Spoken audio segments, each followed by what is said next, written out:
అందరికీ నమస్కారం అండి. ఈ మధ్య కాలంలో ప్రతి ఒక్కరూ ఇంట్లో అనేక రకాల మొక్కలు పెంచుకుంటున్నారు. క్రోటన్స్, పూల మొక్కలు, పండ్ల మొక్కలు మొదలైన వాటితో పాటు బిల్వపత్రాలు, ఉసిరి మొక్కలు, మారేడు చెట్టు, అలాగే బ్రహ్మకమలం మొక్క ఇలా అనేక చెట్లను ఇంట్లో పెంచుకుంటున్నారు. బ్రహ్మకమలం మొక్కను ఇంట్లో పెంచుకోవచ్చా? పెంచుకోకూడదో? పెంచుకుంటే ఎలాంటి జాగ్రత్తలు తీసుకోవాలి? మొదలైన అనేక విషయాలను ఇప్పుడు మనం ఈ వీడియోలో తెలుసుకుందాము. ముందుగా ఒక చిన్న రిక్వెస్ట్ అండి. మీరు గనక మా ఛానల్ మొదటిసారి చూస్తున్నట్లయితే వెంటనే సబ్స్క్రైబ్ చేసుకోండి.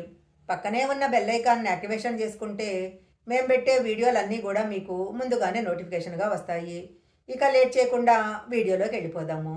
సంవత్సరానికి ఒక్కసారే వికసించే బ్రహ్మకమలము ఉత్తరాఖండ్ రాష్ట్రంలో ఉన్న పుష్పము. ఈ పువ్వు జీవితకాలము ఒక్క రాత్రి మాత్రమే. పౌర్ణమి రోజు రాత్రి వికసించే ఈ పువ్వు పూర్తిగా వికసించటానికి 2-3 గంటలు అవసరమవుతుంది. ఈ పూలు సూర్యోదయం వరకు మాత్రమే ఉంటాయి. ఈ పువ్వు వికసించే సమయాన్ని చూడడము చాలా మంచిది అని పెద్దలు చెప్తుంటారు. హిందూ మతంలో ప్రముఖ స్థానంలో ఉన్న ఈ పువ్వు ఏనుగు తలతో గణేశుడు తిరిగి జీవం పోసుకున్న తర్వాత బ్రహ్మదేవుడు కన్నీళ్ల నుంచి జారిపడి జీవం పోసుకున్నదని, ఈ పుష్పానికి ఆధ్యాత్మికంగా విశిష్ట స్థానం ఉండటమే కాదు, కేదార్నాథ్లోని శివునికి, బద్రీనాథులో విష్ణువుకి కూడా ఈ పువ్వును సమర్పిస్తారు. బ్రహ్మకమలానికి ఉన్న ప్రాముఖ్యత వలన ఈ పువ్వు వాస్తుశాస్త్రంలో ఒక ముఖ్యమైన భాగము. అంతేకాదు పువ్వులను పూజలకు కూడా ఉపయోగిస్తారు.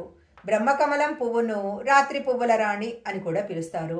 పవిత్రమైన ఈ మొక్కను ఇంట్లో పెంచుకోవటానికి కొన్ని వాస్తు నియమాలను పాటించాలి. విశ్వాన్ని సృష్టించిన బ్రహ్మ కంటి నుంచి జారిపడి జన్మించిన ఈ పువ్వు తెల్లగా స్వచ్ఛంగా కనిపిస్తూ మనసుకు, ఇంటికి శ్రేయస్సును ఆహ్వానిస్తుంది.